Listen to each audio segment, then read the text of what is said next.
자, 민수기 토라포신 5777 37번 따라합시다. 발라크.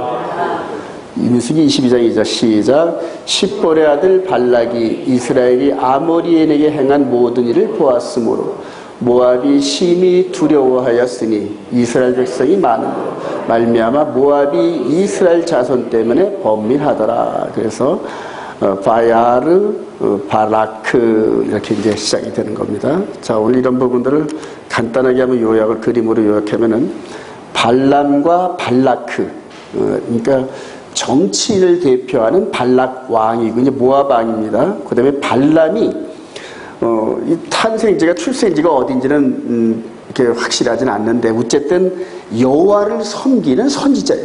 여호와를 섬기는.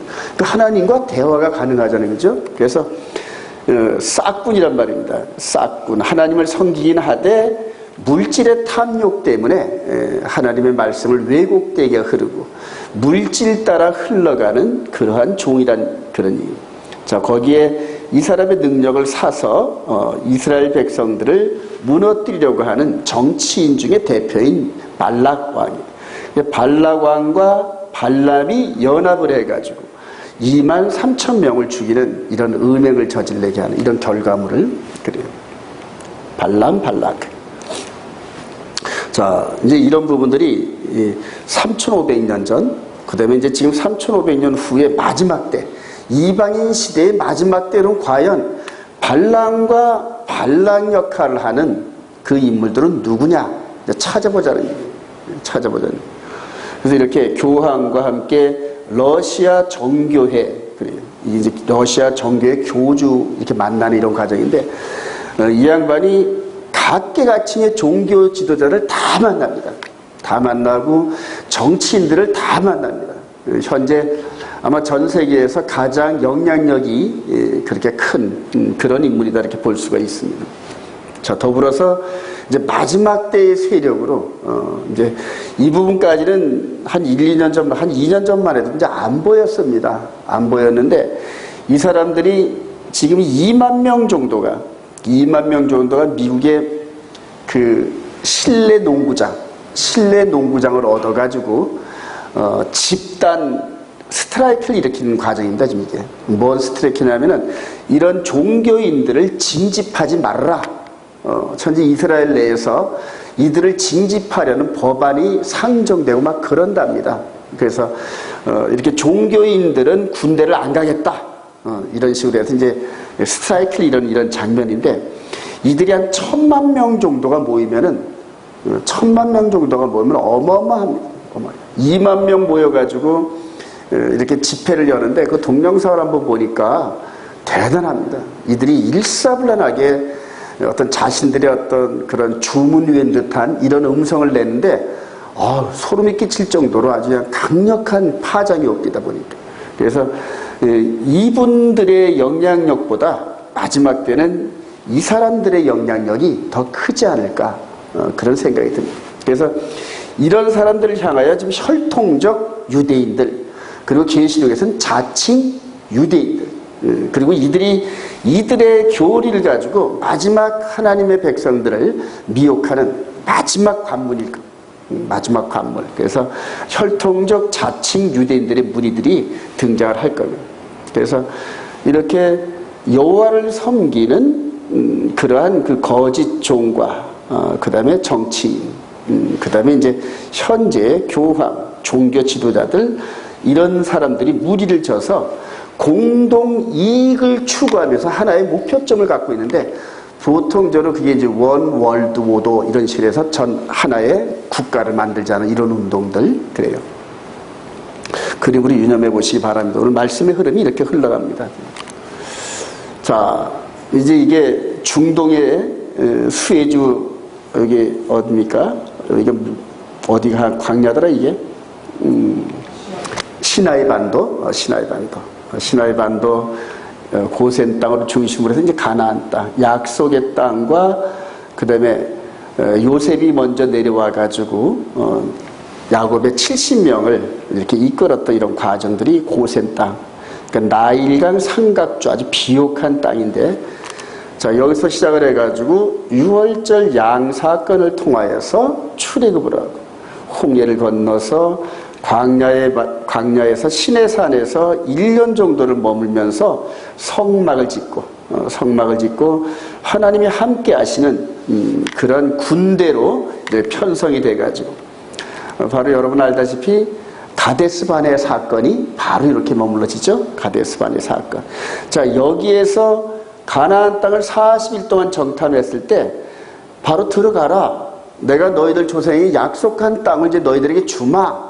이렇게 해가지고 바로 들어갔으면은 그저 한 일주일 정도면 들어갔을 텐데 여기에서 우리들은 들어가면 다 죽습니다. 해가지고 10대 2의 정탐꾼 보고에 의해 가지고 이스라엘 백성들이 전부 10명의 뒤로 섰습니다. 10명의 뒤로 서가지고 하나님께 징계를 받아서 40일 동안 정탐한 그 날수를 1년으로 환산해가지고 40년 동안 이 이방 지역을 유리방어하는 그런 과정들이 바로 지금 오늘까지 민수기 2의 스토리입니다. 자, 그래서 40년을 방황해서 불순종하는 세대는 전부 광야에서 유리방어하다 다 죽었습니다. 다 죽고 이제 새로운 세대를 이끌고 요단강, 여기가 이제 요단강이고 사해, 그 다음에 요단강인데 요단강 맞은편의 모압 땅에서 있었던 사건입니다, 지금. 자, 거기에서 한번 민수기 22장 1절 시작. 이스라엘 자손이 또 길을 떠나 모압 평지에 진을 쳤으니 요단 건너편 곧 여리고 맞은편이었더라. 여기가 이제 여리고 맞은편이거든요. 40년이 흘렀습니다. 요때로부터 이렇게 흘러가지고 40년이 흘렀습니다. 그러니까 사실은 여기서 순종을 했더라면 40년의 세월은 필요가 없었다는 이제 그런 가정이 나올 수가 있죠. 그렇게 해서 여기에서 이제 마지막 관문, 요 입구에서 약속의 땅 들어가는 그 관문에서 지금 발람과 발락 사건이 일어난 겁니다. 그리고 여기서 이제 23,000명이 죽었다 그랬는데 고생 끝에 이렇게 와서 조금만 있으면 들어갈 텐데 그거를 못 참고 마지막 미혹. 그러니까 사실은 마지막 미혹이 가장 강력하다. 이제 그렇게 우리가 유추할 수가 있습니다. 자, 그래서 이런 것들을 사도 바울이 한번 이렇게 정의를 했는데 시작. 형제들아 나는 너희가 알지 못하기를 원하지 아니하노니 우리 조상들이 다 구름 아래에 있고 바다 가운데로 지나며 모세에게 속하여 다 구름과 바다에서 세례를 받고 다 같은 신령한 음식을 먹으며 다 같은 신령한 음료를 마셨으니 이는 그들을 따르는 신령한 반석으로부터 마셨음에 그 반석은 곧 그리스도시라. 그러나 그들의 다수를 하나님이 기뻐하지 아니하셨으므로 그들이 광야에서 멸망을 받으리라. 이러한 일은 우리의 본보기가 되어 우리로 하여금 그들이 악을 즐겨한 것 같이 즐겨하는 자가 되지 않게 하려 함이니. 이 광야 40년 이 부분을 지금 바울 사도가 얘기할 때는 1500년 전 사건이거든요, 이게. 근데 저희들한테는 3500년 전 사건이에요. 그러니까 이 광야의 이 여정에 있는 이런 모든 스토리를 이렇게 바울 사도가 한눈에 보면서 영적인 정의를 내립니다. 그리고 이 사건이 무의미한 사건이 아니라 우리들, 즉 말세를 만난 우리들의 본보기가 된다 그래, 우리들이. 그러니까 이거는 육적인 그러한 그 광야 생활이고 이제는 예수 그리스도 안에서 영적인 광야 생활의 본보기가 된다 그래. 이 본보기란 말이 이제 헬라어로 토포스라는 말인데 거울, 그 다음에 상처 이런 의미가 있어요. 그대로 거울같이 우리들에게 마음 안에 즉 영의 몸으로 비춰진다니. 육의 몸으로 이렇게 출애굽을 하고 가나안 땅에 들어가는 이 과정이 저와 여러분들이 예수와를 영접하고 영의 몸이 생명의 성령의 법에 따라 순종하다가 이렇게 해서 광야에서 많은 사람들이 예수를 믿음에도 불구하고 탈락한다는 얘기예요. 그리고 맨 마지막에 그 완전한 하나님의 나라 들어가기 직전에 수많은 영혼들이 탈락한다. 이제 이런 본보기란 얘기예요. 그래서 저와 여러분들이 신앙의 여정을 걸어갈 때 여기서 저기서 뭐 신령한 사람, 기도 많이 잘한다 이런 사람 찾지 말고 말씀, 성령님이 기록한 말씀 따라 내 영의 몸을 대입을 해보라고요. 내가 지금 어디쯤 와 있을까? 예수와를 믿고 6월절 어린 양 침례를 받고 홍해를 건너서 광야 40년의 여정 가운데서 내 영의 몸의 상태가, 영의 몸의 능력이 어느 수준일까? 그리고 맨 마지막에 가나안 땅에 들어가기 직전에 강력한 대적자가 나타나는데 과연 이들의 미혹을 뚫고 하나님이 원하시는, 하나님이 인도하시는 약속의 땅에 들어갈 수 있는 강력한, 이들을 이길 수 있는 그런 영적 몸인지 스스로 점검해보라요. 근데 스스로 점검하는 이런 부분들이 내 안에 기록되어 있는 십계명의 말씀과 여호와의 절기 따라 그 스케줄 따라 신앙생활을 하는데 거기에서 자꾸 이탈된단 말이에요. 이탈된단 말이에요. 하나님의 계명에서 이탈되고 여호와의 절기 따라서 가는 스케줄 따라서 이탈이 된다니. 그거는 뭐냐 하면은 이런 과정에서 이탈할 수 있다는 그런 징조라요. 유념을 하시는 거예요. 그래서 바울 사도 같은 경우에 나의 달려갈 길을 그대로 딱 정해놓고 좌우 쳐다보지도 않고 오직 앞으로만 달려요. 오직 앞으로. 그래서 여기에 들어가는, 가나안 땅에 들어가는, 약속의 땅에 들어가는 이 가치를 세상의 그 어떤 것보다 가장 높은 데다 둔단 말이에요. 가장 높은 데다 둔. 그래요. 자, 이것이 우리들의 본복이다 이렇게 했는데, 이때는 이제 좁은 지역이었죠. 좁은 지역인데 이제 예수를 영접한 저와 여러분들은 이제는 좀 큰 지역입니다. 그래서 요한계시록에서 이제 에서버두 사빌라 이렇게 해서 터키에 있는 요 작은 지역을 모델하우스 삼아가지고 하나님께서는 이렇게 에베소 교회 시대, 서머나 버거머, 두아들이 이런 식으로 해서 전 세계를 확대시키는 이런 그림으로 우리들에게 이제 보여주십니다. 그래서 에베소 교회 시대에 해당하는 이런 장면서부터 시작해서 맨 마지막에 라오디게 시대, 이전에 빌라델피아 교회 시대를 그대로 이제 미국에 있는 부흥과 이런 부분들, 마지막에 라오디게 시대에 있는 부흥과 이런 부분들을 아시아권에서 부흥하는 이런 장면들. 그래서 1900년도 초에는 이 미국에 있는 선교사들이 아시아로. 그래서 지금은 전 세계의 기독교의 이런 모든 흐름의 이런 가장 큰 부흥이 아시아에서 일어납니다. 아시아에서. 근데 이제 아시아에서 일어난 요 때를 라오디게 시대로 본다 그러면은 한 바퀴 삥 돌아가지고, 삥 돌아서, 이제 로마서 11장 26절, 25절 보입니다. 시작. 형제들아 너희가 스스로 지혜 있다 하면서 이 신비를 너희가 모르기를 내가 원하지 않으라. 이 신비는 이방인의 충만한 수가 들어올까지 이스라엘의 더러는 우둔하게 된 것이라. 그래서 이방인의 충만한 시대에 끝나야 절대 한 2000년 정도가 흘렀어요. 2000년 정도. 요 예루살렘에서 시작됐던 이 복음, 즉 초대교회가 예루살렘과 온 유대와 사마리아와 땅끝까지.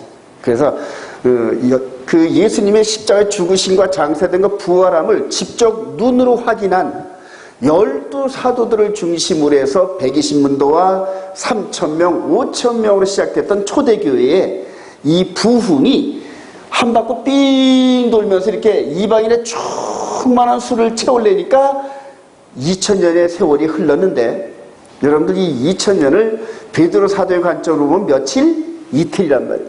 하루가 1000년이고 1000년이 하루 같은데, 이제 나중에 우리 함께 공부하시겠지만은 레위기 16장에 대제사장께서 지성소 들어갔다 나오는 욤키푸르 대속제를 이틀 동안 진행을 합니다. 이틀 동안 진행해요. 그래서 2000년 전에 이 예루살렘 땅에서 하늘로 올라가셨던 그분이 다시 내려와서 이렇게 하는 이런 과정이 대속제일의 대제사장의 사역하고 딱 매치게 됩니다. 그래서 2000년 전에 올라가신 그분은 사실은 이틀 전에 올라가십니다. 이틀 전에. 그래서 올라가신 그 모습 그대로 내려온다. 어디다? 감람산으로 내려온다. 감람산으로. 이런 부분들을 저와 여러분들이 이렇게 볼 수 있는 시야를 좀 가져야 됩니다. 그래서 라오디게 시대에 어떤 일이 벌어지냐면 이제는 예루살렘으로 백투더 주루살렘 운동이 이 시대에 벌어집니다. 이 시대에. 그런데 지금 이전까지 보지 못했던 신학 교계에 보지 못했던 예루살렘 이스라엘의 운동이 엄청나게 벌어져요. 엄청나게 벌어져요. 아주 이스라엘이 막 문호가 열립니다. 요즘에는 아주. 자, 그래서 한 바퀴 바울 사도가 예고한 대로 이방인의 충만한 수가 찰 때까지 이스라엘은 더러는 완악하게 되고 꺾여 있었다. 그래서 하나님께서 AD 70년에 티토 장군에 의해 가지고 성전을 무너뜨려 버리니까 구심점이 없어졌어요. 이스라엘 백성들을 모으는 3대 절기 때마다 모으는 구심점이 없어지니까 전 세계를 유리방어해 가지고 구심점이 없으니까 힘을 못 쓴단 말이에요.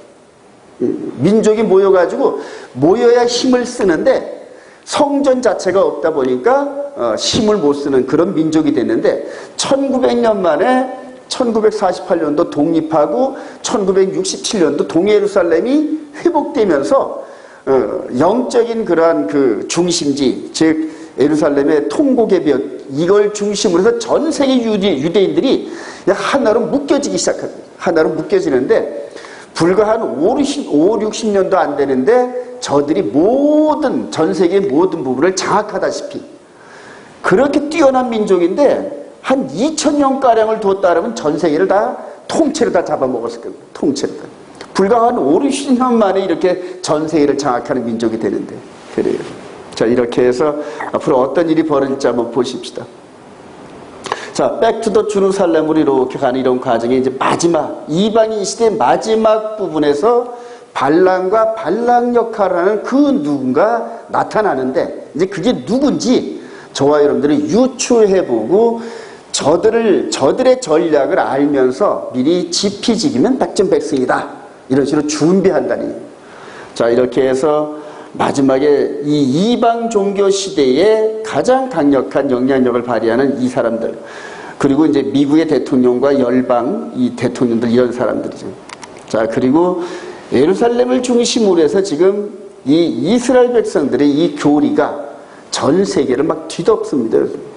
요즘 우리나라도 지금 뭐 탈무드 교육, 그 다음에 무슨 뭐 하프탈라 교육, 뭐 이런 식으로 해서 이스라엘의 교육 시스템을 쫓아가려는 운동이 지금 아주 활발히 벌어지고 있습니다. 근데 그들이 지금 선생으로 모셔오는 이스라엘 백성들이 예수를 영접한 그런 그 랍비들이 아니에요, 여러분. 전부 다 철저하게 이런 관점에서 탈무드를 공부하고 미드라시를 공부했던 이런 유다이즘에 젖어 있는 이런 사람들이 와가지고 그런 철학적 배경 아래에서 교육을 가르친단 말이에요. 그러니까 자신들도 모르게 그런 교육 시스템을 쫓아가면은 이들의 이 가르침의 울타리 안에 갇혀버려요. 이들이 지금 우리나라뿐만 아니라 전 세계를 지금 자신들의 어떤 교육 시스템과 종교적인 철학적 관점 이런 부분 갖고 막 덮고 있습니다, 지금. 그래서 이전까지 볼 수 없었던 이들의 영향력이 예루살렘을 중심으로 해서 지금 막 전 세계를 덮고 있다. 이제 그런 걸 볼 수가 있습니다. 자, 한번 이걸 이렇게 비유를 해봤어요. 연어가 이렇게 해가지고 고향 땅으로 돌아가는 마지막 관문에서 이렇게 곰에게 잡혀먹는 이런 그림들, 그래요. 자, 저와 여러분들이 마음에 예수를 영접하고 십계명 말씀을 기록한 그런 그 영적인 상태로 이제 연어처럼 고향으로 올라갑니다. 자, 이방인 이스라엘 백성들의 육신적인 이런 부분을 볼 때는 이렇게 발람과 발락 세력이 저와 여러분들을 미혹하고 넘어뜨리는 그런 세력으로 등장을 합니다.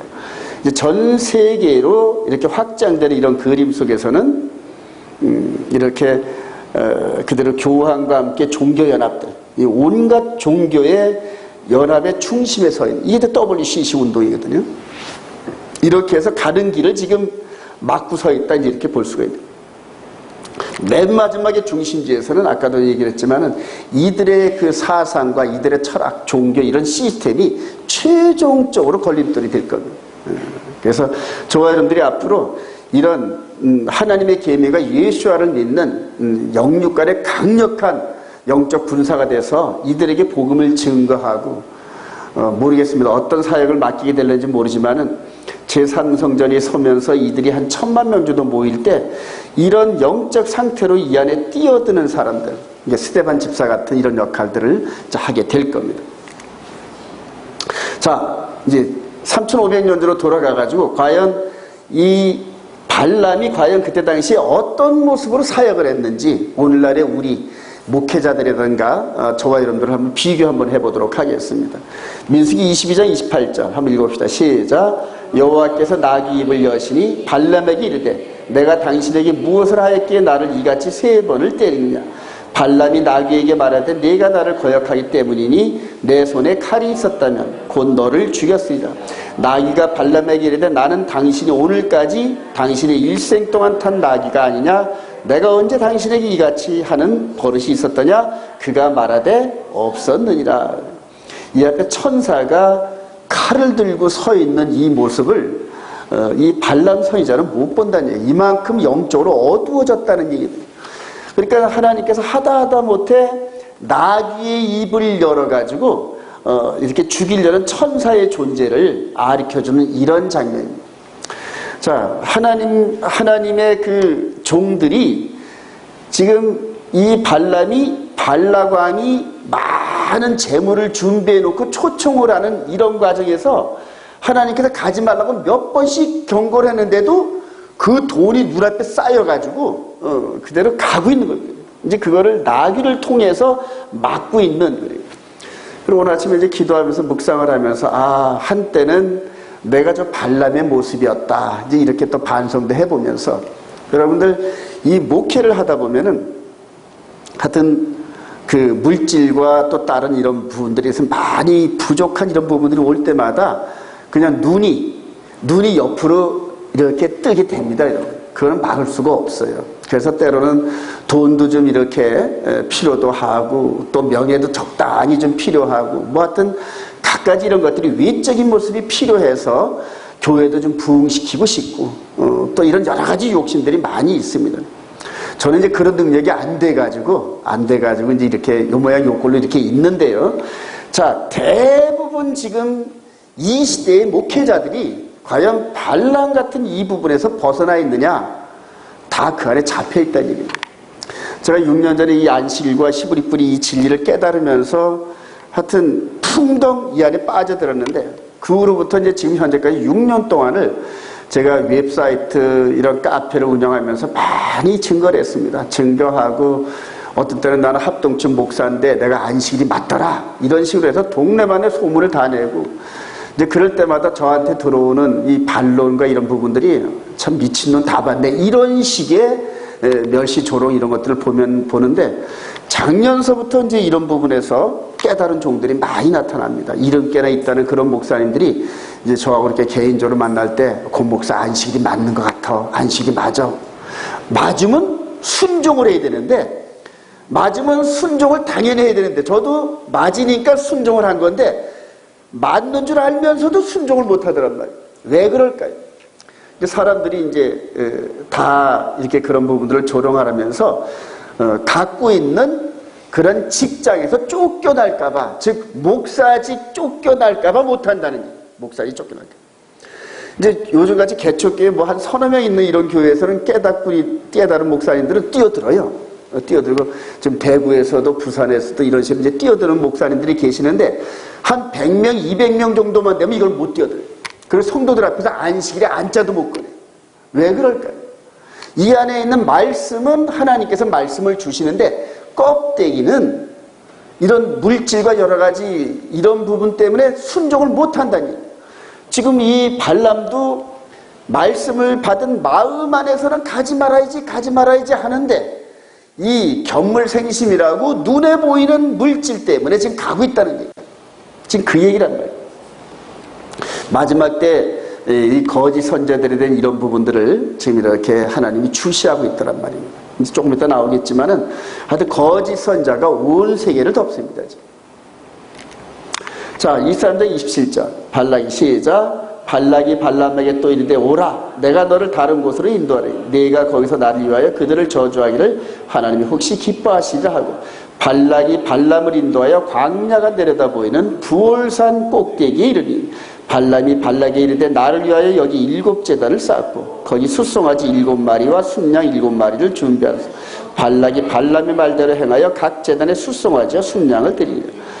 그럼에도 불구하고 하여튼 하나님이 거부하신데도 불구하고 그런 제사나 이런 시스템을 통하여서 이렇게 하나님을 감동시키려고 하는 이런 그 제사들을 올립니다. 제가 늘 질문을 받는 게 그 목사님 그럼 안식일을 그렇게 주장하면 일요일 예배는 받느냐 안 받느냐 이거를 질문합니다. 저는 안 받는다 그랬어요. 일요일 예배는 안 받는다. 왜냐하면 하나님께서 정한 시간이 있단 말이에요. 개인적으로 일요일 날 기도하면 하나님이 받으시지만, 그러나 두세 사람이 회중이 모여서 하나님께 예배드리는 어포인티드 타임은 정해놨단 말이에요. 하나님께서 이 안식일 날 모여서 이 기도하고 예배하라 했는데, 이거를 우리는 일요일 날 드리겠습니다. 이런 식으로 해가지고 우리 인본주의적인 그런 관점에서 예배를 드릴 때 하나님이 받으시겠느냐. 지금 그거와 똑같습니다. 하나님께서 한번 거절했는데도 주위의 눈들 이목을 끌으면서 발람이 계속적으로 지금 하나님께 향하여 나가고 있는 이런 모습들. 오늘날 일요일이 아닌 줄 알면서도 일요일 예배로 가고 있는 이런 모습하고 거의 똑같습니다. 지금. 자, 그러면서 예언하여 시작. 예언하여 이르기를 부올의 아들 발람이 말하며 눈을 감았던 자가 말하며 하나님의 말씀을 듣는 자가 말하며 지극히 높으신 자의 지식을 아는 자 전능자의 환상을 보는 자 엎드려서 눈을 뜬 자가 말하기 내가 그를 보아도 이때 일이 아니면 내가 그를 바라보아도 가까운 일이 아니로다. 한 별이 야곱에게서 나온 한 규가 이스라엘에게서 일어나서 모압을 이쪽에서 저쪽까지 쳐서 무찌로 또 셋의 자식들을 다 멸하리로다. 그래. 모압 왕인 발락이 원하는 그런 응답을 하나님이 안 주셔요. 발람이 자기의 의도와는 맞질 않지만은 입술까지 주장하시는 하나님의 말씀대로 장차 이루어질 일들을 이렇게 예언을 합니다. 이스라엘 백성들을 바라보면서 장차 한 별에 대한 이런 것들을, 그래서 하나님께서는 잘못된 선자라 하더라도 그 입에서 나오는 것을 이렇게 선언하는 이런 과정에서 사용하신다. 이렇게 우리가 볼 수가 있습니다. 자, 이렇게 해서 예언했던 이 별에 대한 예고가 1500년 후에 이제 마태복음 2장에서 나옵니다. 헤롯 시작. 헤롯 왕 때 예수께서 유대 베들레헴에서 나심에 동방으로부터 박사들이 예루살렘에 이르러 말하되 유대인을 왕으로 나신 이가 어디 계시냐. 우리가 동방에서 그의 별을 보고 그에게 경배하러 왔노라.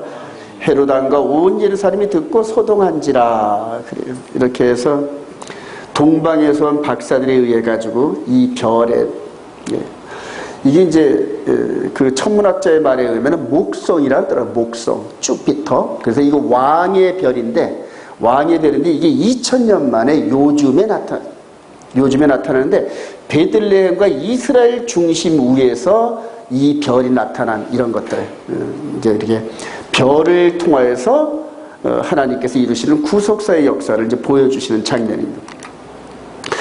헤롯 왕 앞에서 동방에서 3명이 이렇게 와서 했더니 헤롯 왕이 불러서 이제 이 선자들을 불러가지고 이렇게 질문을 합니다. 왕이 시작. 왕이 모든 대제사장과 백성의 서기관들을 모아 그리스도가 어디서 나겠느냐 물으니 이르되 유대 베들레헴이니 이는 선자로 이렇게 기록된 바 또 유대 땅 베들레헴아 너는 유대 고일 중에서 가장 작지 아니하도다. 내게서 한 다스린 자가 나와서 내 백성 이스라엘의 목자가 되리라 하였음이니라. 그래서 별을 중심으로 해서 메시아가 등장하는 이런 부분들을 1500년 전에 발람 선자를 통해서 예고하신 하나님. 자, 오늘 본문의 이 과정으로 들어가는데 민수기 25장 1절 시작. 이스라엘이 시딤에 머물러 있더니 그 백성이 모압 여들과 음행하기를 시작하니라.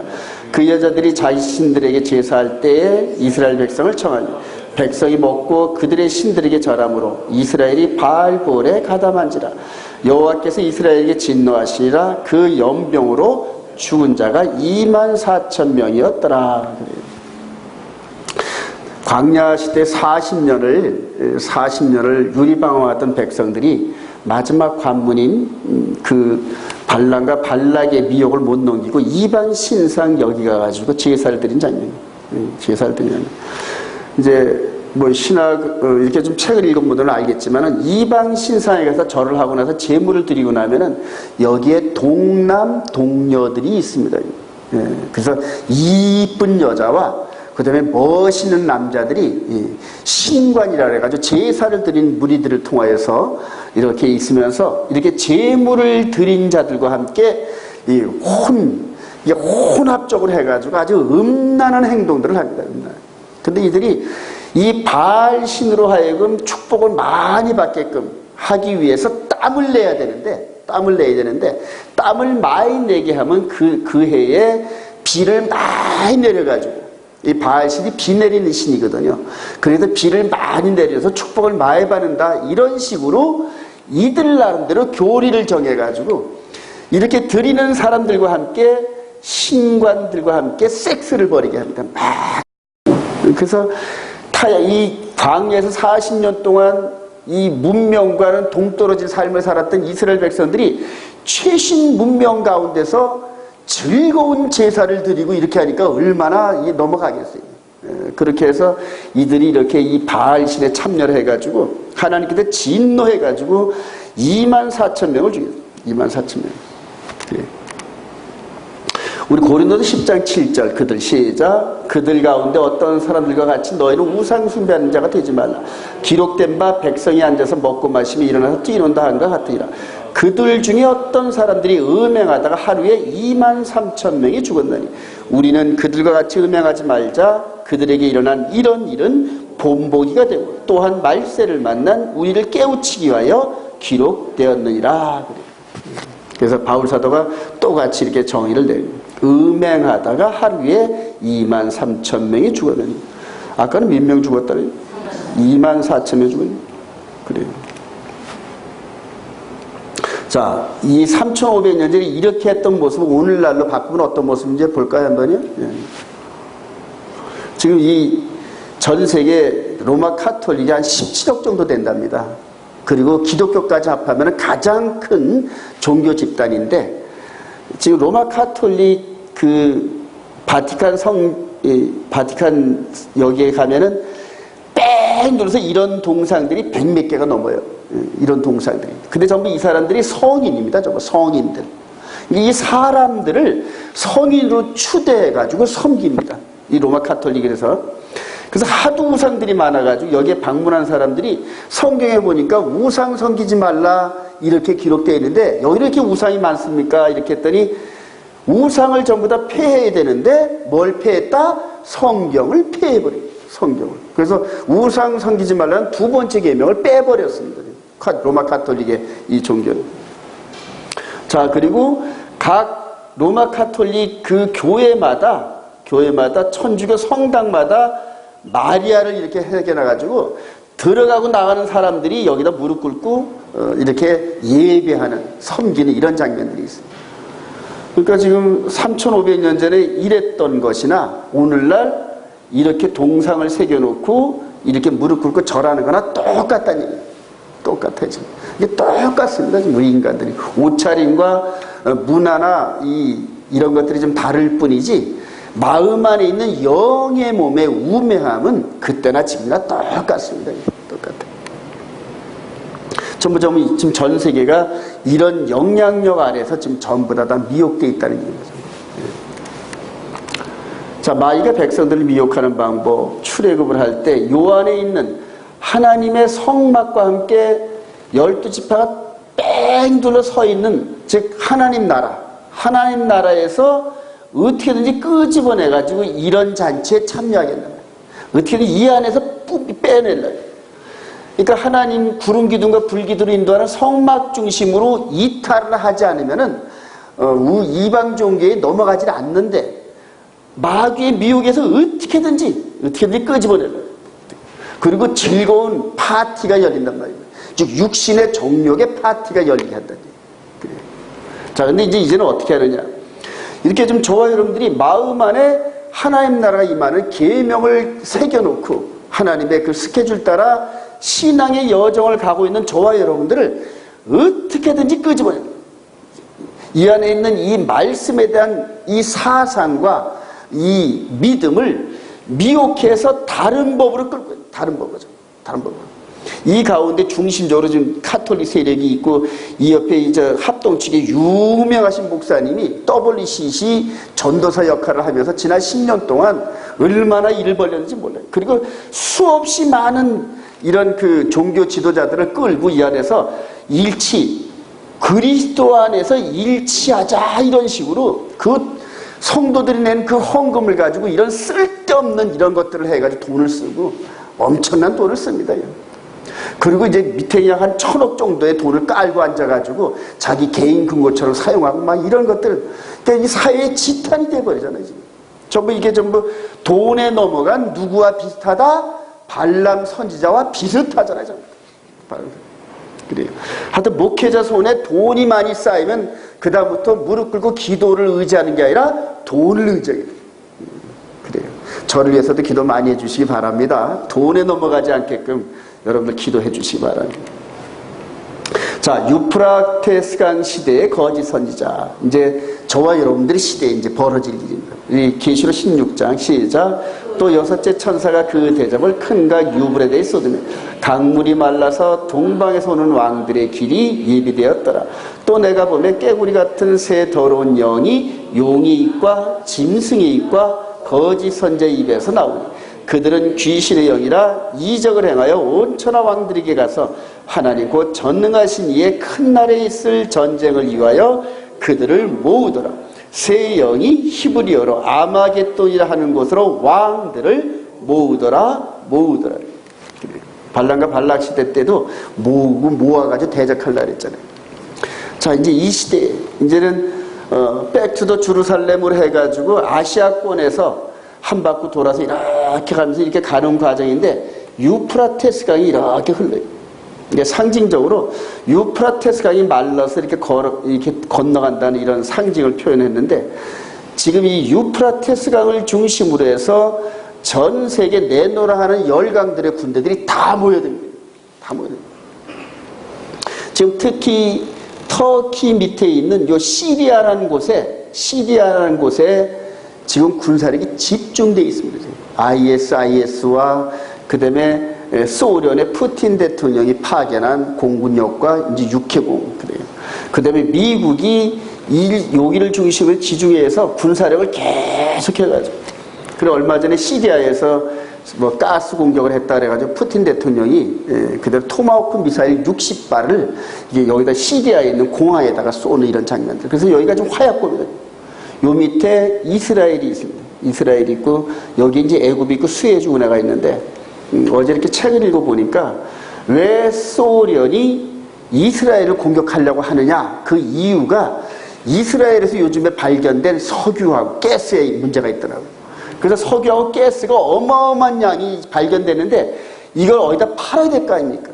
그러니까 이거를 지금 이스라엘에서 유럽에다가 팔으려고 지금 그럽니다. 근데 유럽에 있는 그 메이저 에너지 회사들과 계약을 맺는데 유럽에 있는 메이저 회사들이 그동안 어디 가스를 썼다? 소련의 가스를 썼단 말이에요. 소련의 가스를 쓰고 소련의 이 석유를 쓰고 수에즈 운하를 통하여서 이란과 이라크에 있는 이 석유를 갖다가 수입을 해다 썼는데 여기에서 가까운 데서 전부 다 하니까 싸고 그러니까 이스라엘과 지금 이런 새로운 에너지 계약을 막 체결하고 있더란 말이에요. 그러니까 고객을 뺏긴 이 러시아가 가만히 있겠냐는 얘기예요. 그래서 수에즈 운하를 막아버리려고 이런 식으로 해서 지금 소련에 있는 군사력이 여기에 있는 시리아를 교두보로 해가지고 계속 증가해요. 결과적으로 지금 그 소련에 있는 그 군사력이 이 이스라엘을 침공해가지고 이스라엘을 이렇게 삼키려는 그런 모든 군사 계획이 다 수립되어 있더라고요. 근데 그게 에스겔서 38장인가요? 거기에서 곡과 마곡의 사건 이런 것들로 연결이 되면서 마지막 때 고가 내가 너를 갈고리로 엮어가지고 이스라엘을 침공하는 수장으로 삼겠다 이런 식으로 예언을 해놓으셨는데 그게 지금 현실로 닥치더란 말이에요. 그러니까 지금 소련이 이스라엘 이 부분을 공격하려니까 이 나토라든가 미국에 있는 군사력이 가만히 있겠냐는 얘기예요. 거기에서 같이 대응을 해가지고 지금 같이 모이고 있는 거예요.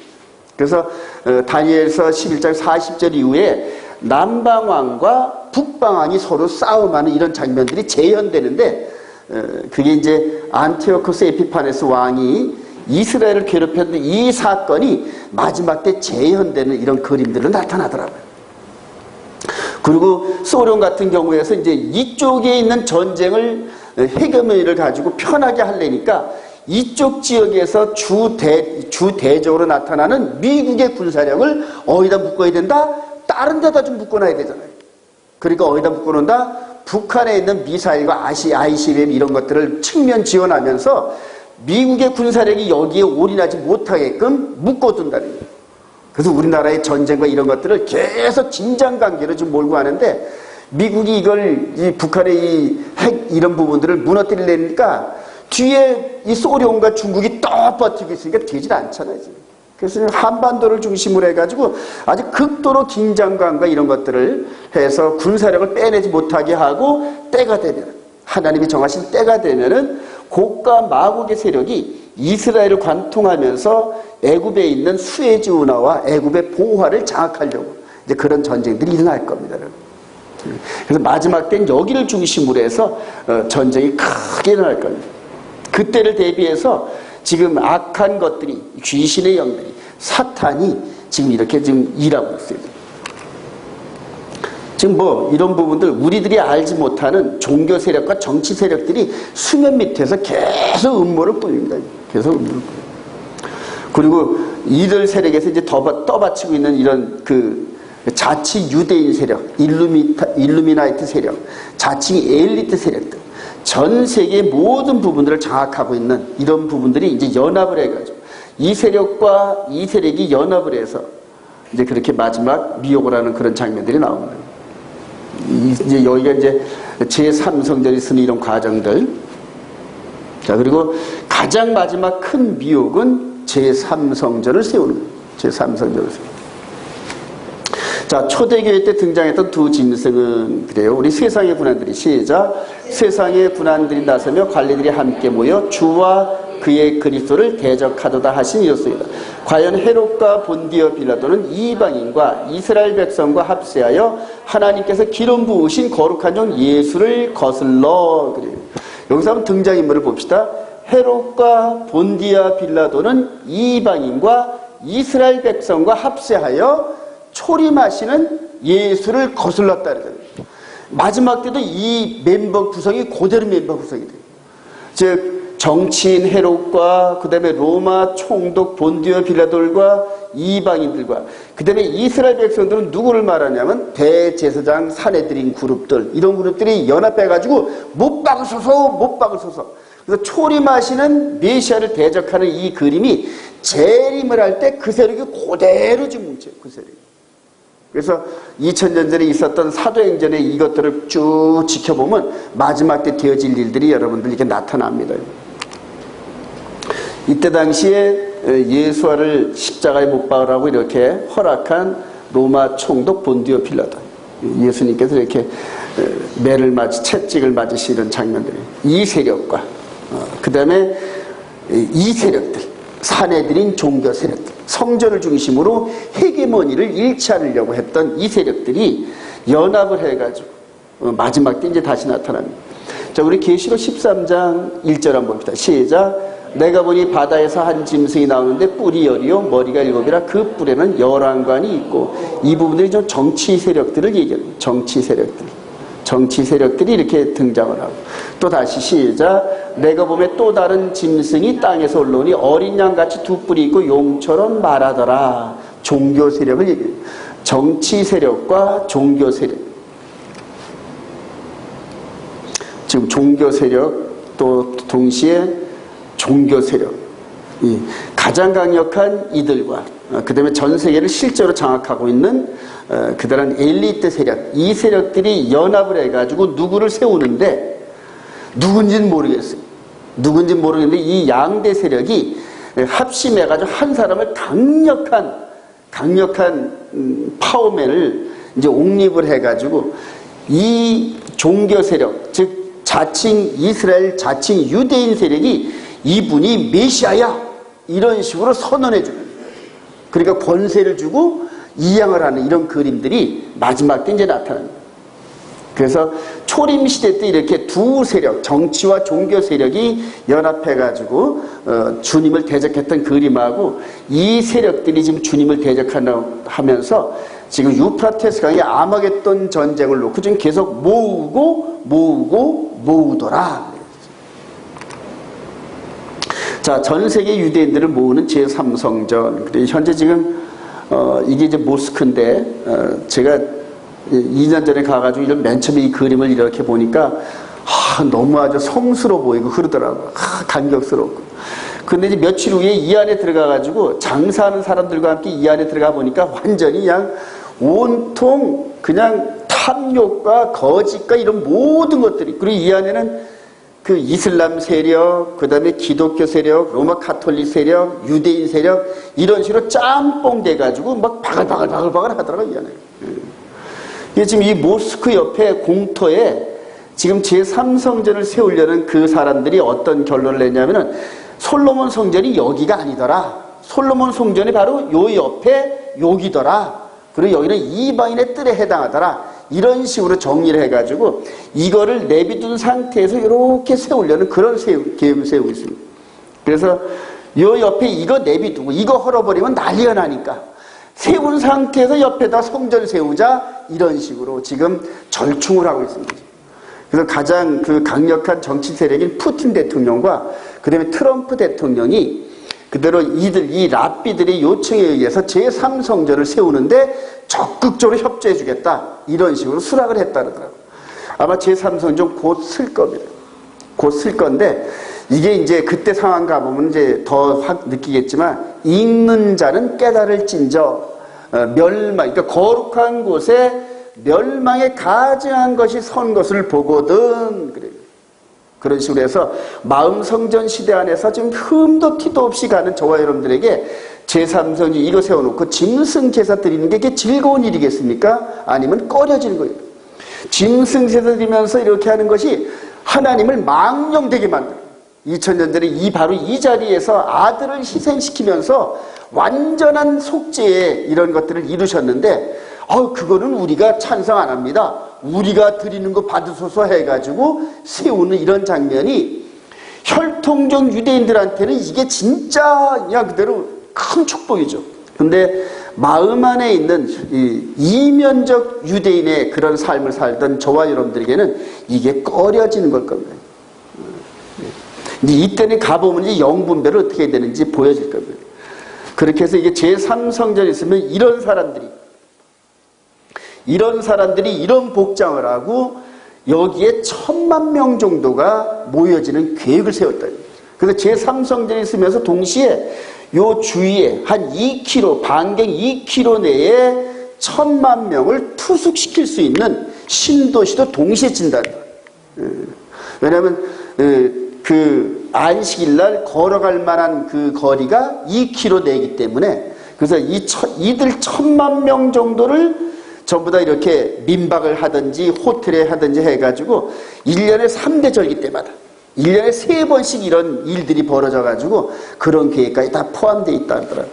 여러분들, 저와 여러분들 정말 그 영적인 능력 달라고 기도 많이 해야 됩니다.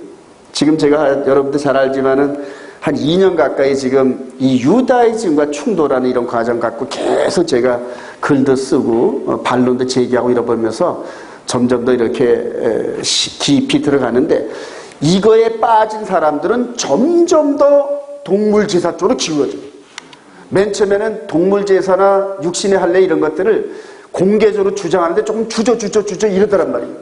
그러니까 제가 계속 뻔찌를 날리니까 이제 저쪽에서는 공개적으로 육신의 할례가 얼마나 축복인데, 동물제사가 얼마나 축복인데 그걸 폐했다고 이런 식으로 나오냐, 이런 식으로 저한테 반론해요.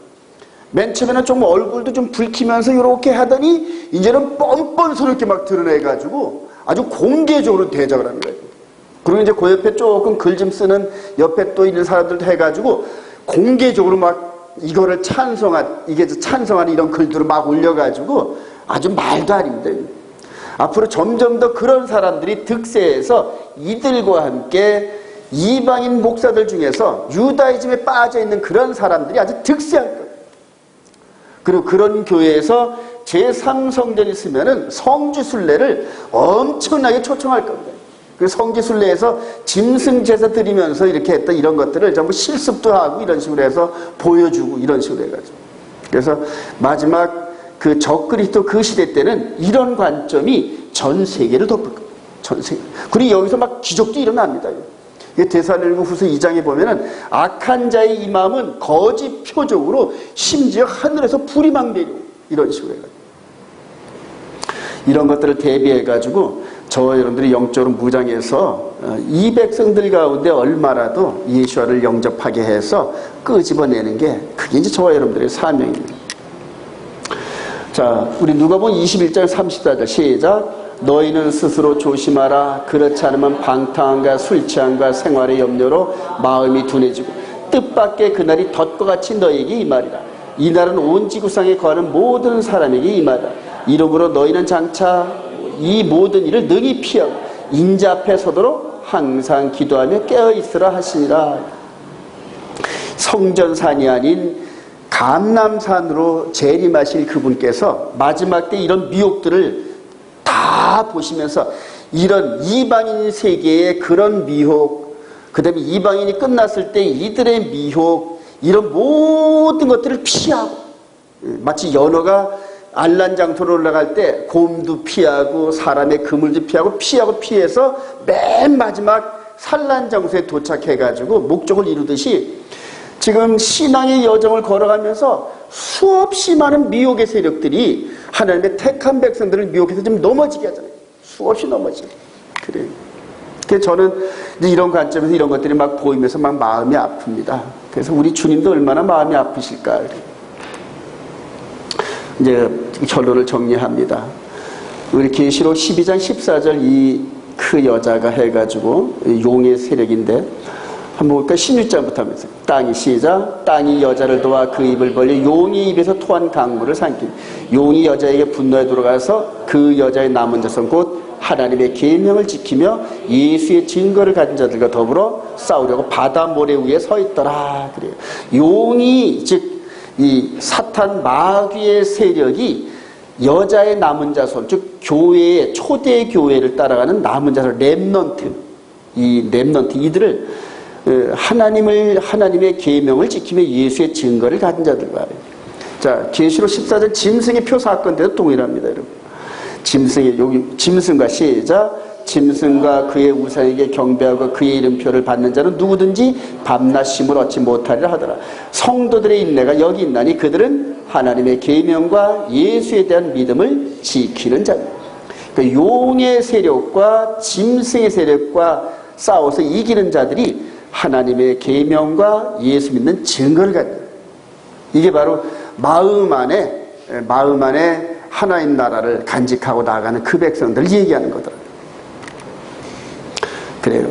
늘 제가 이 그림을 많이 쓰는데 이렇게 이쁜 모습 가운데서 마음 안에서 하나님 나라의 법이 막 역사하고 운행하고, 그리고 마음으로까지도 그 법을 순종하면서 따라가는 자들, 더불어서 이 안에 하나님 나라가 장착되려면 죽었던 저와 여러분들의 마음, 영의 몸이 살아나야 되는데 예수를 영접하지 않고는 불가능합니다.